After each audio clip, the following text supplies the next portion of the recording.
Political violence has sadly been a part of this country since its founding. But right now, many people feel it's a disturbing trend on a sharp and dangerous upswing. David DePapi broke into the Pelosi home asking, "Where is Nancy?" The same words uttered by Capitol intruders who threatened the speaker. Such acts started ramping up long before the midterm elections, and the people who study it are worried. One group wants to get real and talk about what's really going on in the country and reject and renounce political violence, and the other side wants to turn a blind eye. That's exactly the sort of dangerous and precarious situation that our democracy is in. Like, really worried. This is going to be the end of the voting season, but it's only the beginning, the potential violent threats to democracy. I'm Gustavo Arellano. You're listening to The Times, essential news from the LA Times. It's Monday, November 14th, 2022. Today, this rise in political violence, is it just part of American democracy? Or is it the beginning of its end? Melanie Mason is a national political correspondent for the Los Angeles Times. Melanie, welcome to the Times. Thanks for having me. So election day came and went, and thankfully there were no reports of violence. But a lot of people did fear that something like that was going to happen. But then you read history books and, well, things have been pretty bad throughout American history and trying to defend our democracy from within. So how bad are things right now compared to other eras? Political violence has always ebbed and flowed throughout this country. But what is unusual about this time is that, there's a lot of potential targets for violence. I mean, that's what we saw with these most recent elections. And so we saw that throughout the country, there were several right-wing groups that had been mobilizing poll watchers, people to actually watch voters drop off their ballots at mailboxes. And some of them were even in tactical vests, had weapons with them until a federal judge said that they had to put an end to that. And so there was probably this air of menace that I think was somewhat unusual from the most modern political history that we've had. And I think that the best way to think of this moment is to compare it to the mid-1990s, where we saw this other upsurge of right-wing political violence. Really, it happened so fast. It was just everything went black. Of course, that was the era where we had the bombing of the Oklahoma City Federal Building. And it was a large explosive of perhaps 1,000 or 1,200 pounds, but not too big to fit into a car. We were sitting in our desks and obviously working and heard an enormous explosion go off. The entire building shook. Which, of course, was this really seminal moment in understanding political violence in this country. Because so many people in the blast remain to be discovered. Killed 168 people. Several of those are confirmed to be children. And so I think that as experts are looking at this moment of political violence, that's the closest parallel that they're pointing to. And I think that should tell us a lot about where we are right now.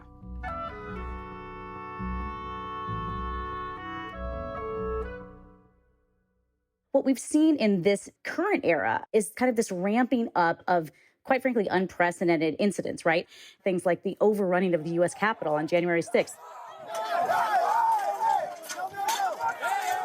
I was at risk of being stripped of and killed with my own firearm as I heard chants of kill him with his own gun.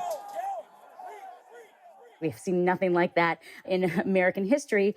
And then there's kind of the more quotidian, almost day-to-day stuff, the stuff that you don't hear about on the news, but the politicians, even local officials, getting deluged with telephone and email death threats. The Los Angeles County Chief Public Health Officer says she's receiving death threats in response to coronavirus restrictions. I think that has overall contributed to this sense of something in the air.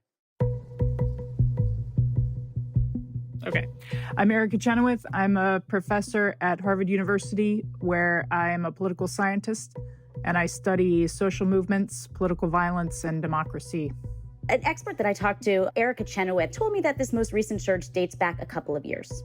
I think the latest trend started in 2017 with the Unite the Right rally in Charlottesville.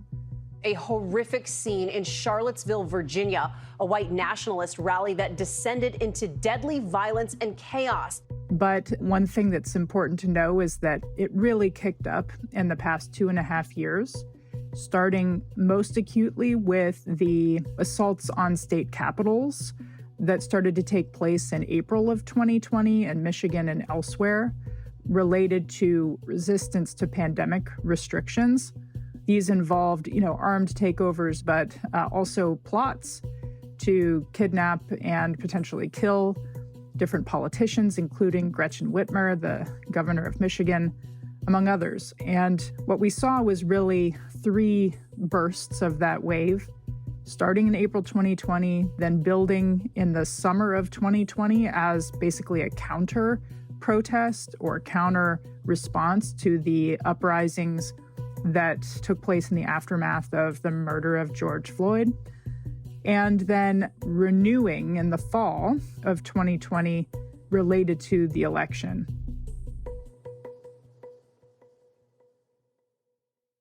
Another expert you talked to named Robert Pape, he described the current climate as a tinderbox that's just ready to erupt into a huge wildfire. So what is he saying that could be the spark that sets that off? Yeah, I found that analogy to be really helpful, right? Because the point was really easy to visualize because, first of all, it shows that there is this combustible material that actually exists on both sides of the political spectrum, right? There is just this heightened sense of volatility that exists on the far right and the far left. You need a cigarette butt, a spark, some trigger to set off that combustible material. Well, that's where rhetoric often comes in. But the difference that Robert Pape, a professor at University of Chicago, was telling me about is that the sparking incidents, like say the lightning strikes, seem to be happening far more on the right. We have a situation in the country where there are millions of Americans in our surveys that support the use of force to restore Donald Trump to the presidency and other goals that are related to Donald Trump. And those millions of Americans are that dry wood that I'm describing. Well, then you have leaders. Donald Trump himself has put logs right on the fire here, but you have leaders who are not necessarily just putting logs on the fire, but they're standing aside, they're bystanders, they're deflecting. You're seeing prominent figures, whether they're politicians or people in the media, either winking and nodding at perhaps some of these conspiracy theories or just not outright denouncing the violence. And what he said is that's analogous to these kind of lightning strikes in this highly combustible environment. The main threat to our democracy comes not just from a violent individual or a violent extremist group, but from millions of Americans who support violence and the use of force rather than accept the outcome of elections they disagree with. Volatile individuals, volatile groups, they can think they have a popular mandate. They can think the violence is normal, and that can edge them on to go from being volatile and nonviolent to taking that step to violence. And so this is a bit like understanding wildfires. When we come back, the impact all these violent acts have on our nation's democracy.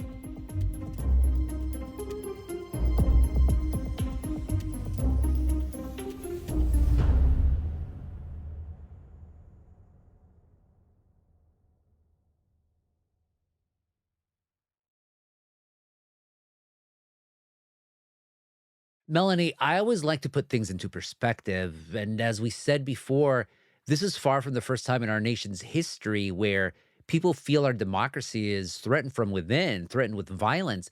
It feels really scary right now, but we're not thankfully seeing widespread violence like the kind we used to see against Black Americans and other people of color. But regardless of history, how does the rest of the country feel about what's going on right now?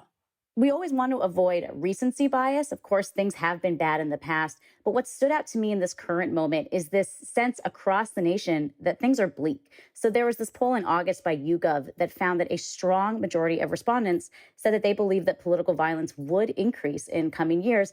And over half thought that America would be less of a democracy a generation from now. Another poll found that over 40% of Americans think that civil war is somewhat likely within the next decade. And 1 in 5 people who identified themselves as strong Republicans, they said that they believe that civil war is very likely, and that's more than any other political group. And so there's this sense, even if people themselves aren't backing violence, there's this unsettled sense that violence is looming out there. So how do we combat or change all of that? Like, how do we go from an unsettled sense of looming violence to a more settled civil democracy?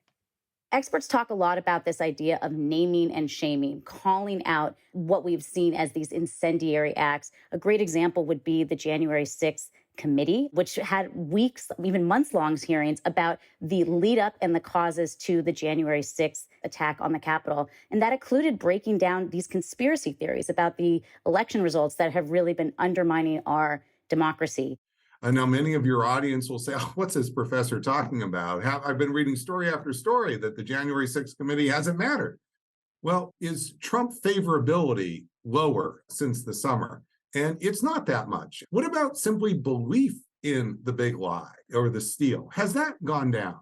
The truth is not much. But what we face is not just people with disinformation. What we're talking about is violent threat to democracy. So our questions are sharply about the violent threat to democracy, and there we're seeing an actual change.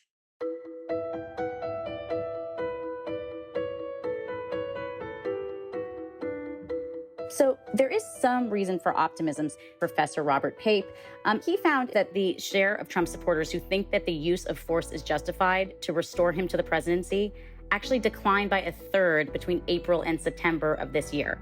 So that's a shift of roughly 13 million Americans justifying violence, down from 21 million, which is still a lot of people, 13 million. But even seeing that decline of 8 million in just a couple of months, which dovetailed with when the January 6th hearings were on primetime in television, tells you that talking openly about these conspiracy theories, about political violence, can actually dissuade Americans from supporting political violence.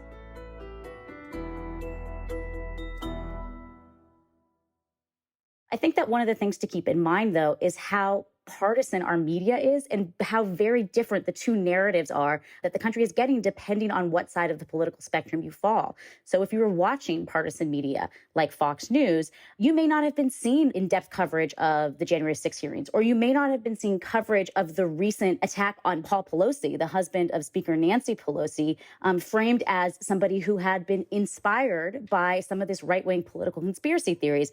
Fox News had presented it as evidence of this spiking crime wave in California. San Francisco is a sanctuary city. There's a crime wave. It's touched everybody. The crime wave has now come to the Speaker of the House's house. And so we're on this sort of dual track where, depending on where you're getting your information, you're having a completely different sense of where the country is. Yeah, it definitely feels like we're on these two different tracks as a country, and a lot of people just don't see those tracks uniting down the line. I can't really see them intersecting. It feels like both partisan sides, and particularly the partisan media on the right wing, has been so bought into framing this one particular narrative and really playing down the impact of political violence, of conspiracy theories in creating this unsettled atmosphere. And what about the politicians themselves? Like, how can they contribute to turning down or turning up the temperature, so to speak? So experts say that what prominent people, particularly politicians, do really matters. They have done research that say that that can be this influential effect. And let's be clear, there have been cases where Democrats, prominent Democrats, have been criticized for using some provocative language. So, for example, the Senate Majority Leader, Chuck Schumer, after the Supreme Court had overturned Roe v. Wade, he had said that the conservative justices had released the whirlwind, and you will pay the price.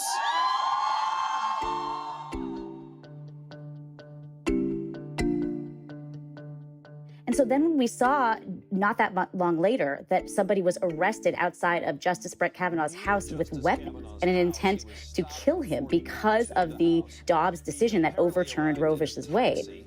And what authorities say is that he was armed with a gun, a knife, and pepper spray and threatened to attack or kill Justice Kavanaugh.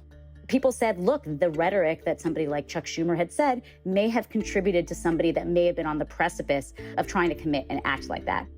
But I think that a key difference is that Democrats, by and large, have been really strong in their rhetoric in coming out against political violence. And the best example is President Biden, who has given 2 speeches that have talked about the tenuousness of American democracy and denouncing political violence. My fellow Americans, we're facing a defining moment, an inflection point.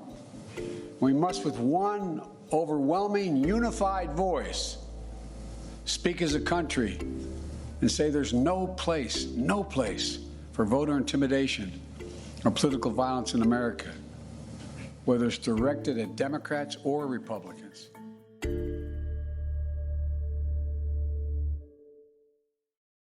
How much of this problem is the lack of bipartisanship right now? Like, what if Biden and the Democrats don't get enough voices from the Republican side condemning all of this violence and the tensions just keep escalating?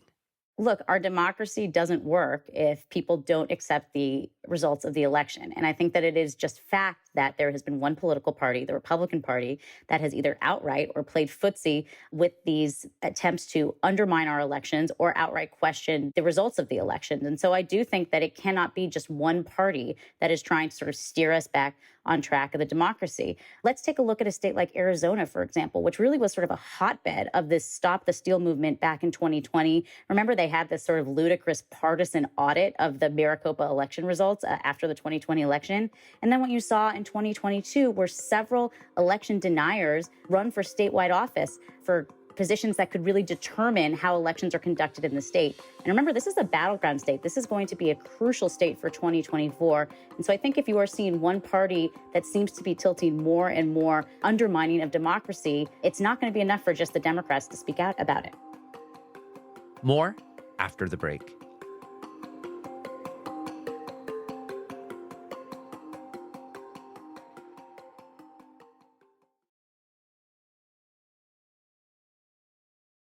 Melanie, we just went through the midterms and nothing too out of the ordinary happened, thank God. So that's a reason to be hopeful, maybe, that even more polarized times and the violence that comes with it aren't going to be ahead of us? Sure. I think it is certainly good that we have not seen outbreaks of violence. And look, I do think that we see that there is a community effect, right, to how people who are maybe on the verge of feeling violent might be pushed into violent extremism. And so one of the things that experts have said is that this sense of kind of a community acknowledgement or even maybe tacit approval of violence is something that begets more violence. And so when you don't see these incidents of violence break out, it could perhaps stop the cycle.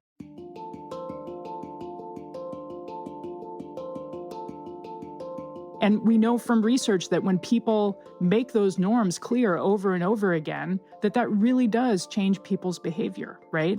It isolates extremists. It generates conversations within groups that are kind of right on the line that brings them back from the brink. So I think that it's up to all of us to find ways that we can look in our communities at where we can be helpful to one another, to support people's engagement in this amazing project of trying to spell out what is acceptable and what's not. And I am really interested in how our civil society is going to step up to this moment.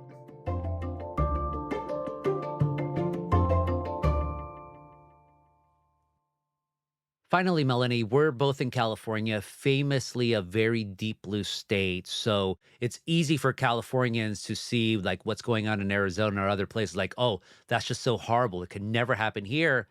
But California is where the Pelosi attack happened, where you had the LA City Council members saying incredibly racist stuff on tape, where the Minutemen Project was here in the early 2000s trying to patrol the U.S. and Mexico border. So California itself has always been a fountain of political ugliness. And yet a lot of people do see us as a way forward to like calm down on that stuff. So what role is or should our state play right now when it comes to combating political violence?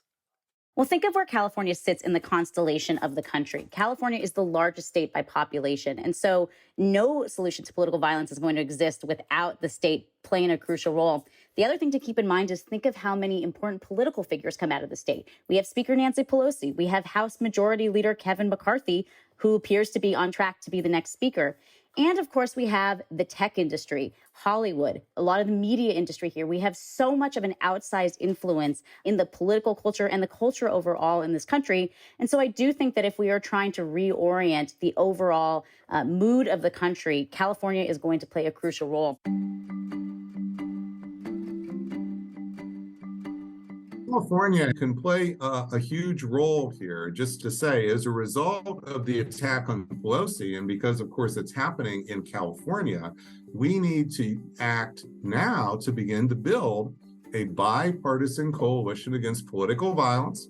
There are opportunities to galvanize politicians and politics of California in this bipartisan coalition I'm describing. And so this is something that is within the power of the political leaders to move toward. And the attack on Pelosi, hopefully, is sort of a wake-up call that this is really serious. And so I do think that if we are trying to reorient the overall mood of the country, California is going to play a crucial role in a lot of different ways. Melanie, thank you so much for this conversation. Thank you for having me.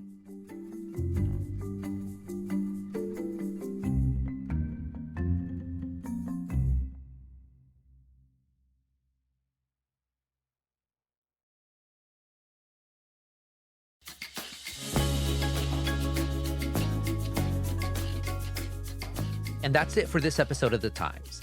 Essential news from the LA Times.